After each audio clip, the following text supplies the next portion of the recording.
दोस्तों, इतिहास में पहली बार भारतीय रुपए औंधे मुंह गिर गया है। डॉलर के मुकाबले रुपए ने जो है अब तक के सारे रिकॉर्ड को तोड़ दिए हैं और इतिहास में पहली बार डॉलर 96 रुपए के पार जा चुका है। जी हाँ, आज भारतीय करेंसी ने घुटने टेक दिए हैं।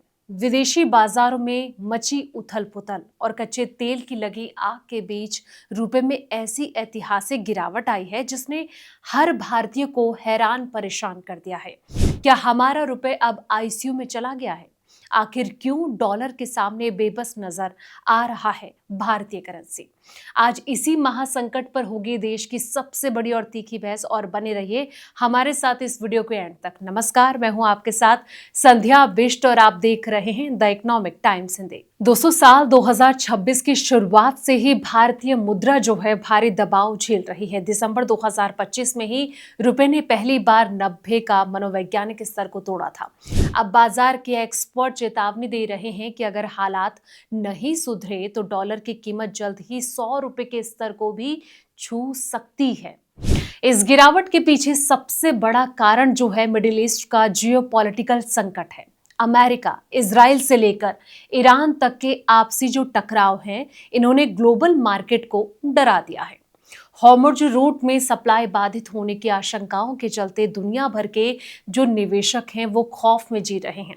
युद्ध जैसे इन हालातों में निवेशक जो है हमेशा सुरक्षित ठिकाना ढूंढते हैं, जो कि फिलहाल उन्हें अमेरिकी डॉलर में नजर आ रहा है। दोस्तों, डॉलर की इस भारी डिमांड ने डॉलर इंडेक्स, जो कि दुनिया की 6 प्रमुख करेंसी के मुकाबले डॉलर की ताकत मापता है, इसको 99.07 के स्तर पर पहुंचा दिया है। ग्लोबल मार्केट में डॉलर जो है जितना मजबूत होता है, एशियाई करेंसी उतनी ही ज्यादा कमजोर पड़ने लग जाती है। अब सवाल ये कि कच्चा तेल बना अर्थव्यवस्था के लिए क्या सबसे बड़ी चुनौती, क्या ये जितना भी चीजें देखने को मिल रही है उसके पीछे क्या सिर्फ तेल है? भारत अपनी खपत का 85% से ज्यादा कच्चा तेल जो है वो विदेशों से खरीदता है।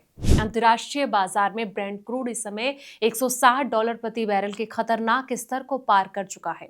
तेल महंगा होने का मतलब है कि भारत को इस खरीदने के लिए ज्यादा डॉलर खर्च करने होंगे।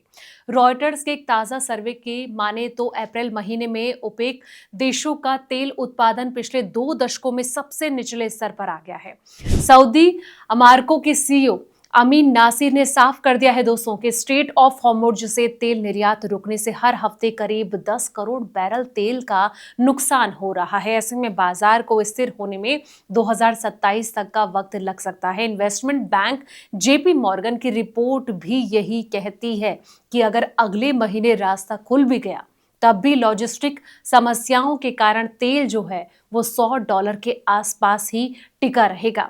ऐसे में विदेशी निवेशकों की बिकवाली से भी जो संकट है वो गहराता जा रहा है। दोस्तों, एक ये बड़ा कारण कि एक तरफ कच्चे तेल ने आयात बिल बढ़ा दिया है तो दूसरी तरफ विदेशी संस्थागत निवेशक यानी कि एफआईआई भारतीय शेयर बाजार से अपना पैसा जो है वो तेजी से निकाल रहे हैं।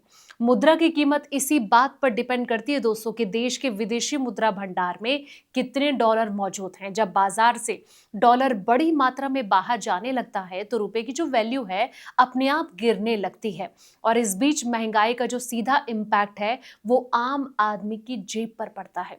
रुपए की इस बदहाली का सबसे बड़ा नुकसान आम जनता को उठाना पड़ेगा। दोस्तों, देश में थोक महंगाई दर यानी कि WPI पहले ही 3.5 साल के उच्चतम स्तर पर है। डॉलर महंगा होने से इंपोर्टेड इन्फ्लेशन का खतरा बढ़ गया है। पेट्रोल डीजल से लेकर बाहर से आने वाला हर सामान महंगा हो जाएगा। एलपीजी गैस, प्लास्टिक के उत्पादन से लेकर मोबाइल हो गया, लैपटॉप हो गया, यहाँ तक की कीमतें जो हैं वो लगातार बढ़ती जा सकती, क्योंकि इनका भुगतान डॉलर में होता है। जो छात्र विदेशों में पढ़ाई कर रहे हैं या फिर जो लोग विदेश की यात्रा योजना बना रहे हैं, उन्हें अब डॉलर खरीदने के लिए पहले के मुकाबले कई ज्यादा रुपए खर्च करने होंगे।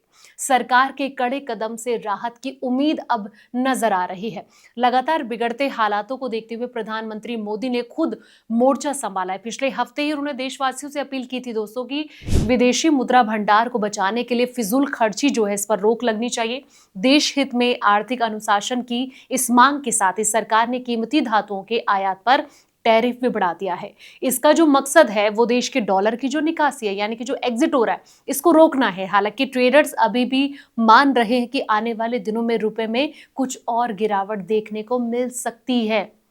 जिस तरीके का प्रिडिक्शन किया जा रहा है कि डॉलर 100 को क्रॉस कर सकता है, ऐसे में देखना ही होगा कि आगे की क्या स्थिति नजर आती है। फिलहाल इस रिपोर्ट में इतना ही। ऐसे तमाम अपडेट्स के लिए आप देखते रहें द इकोनॉमिक टाइम्स हिंदी।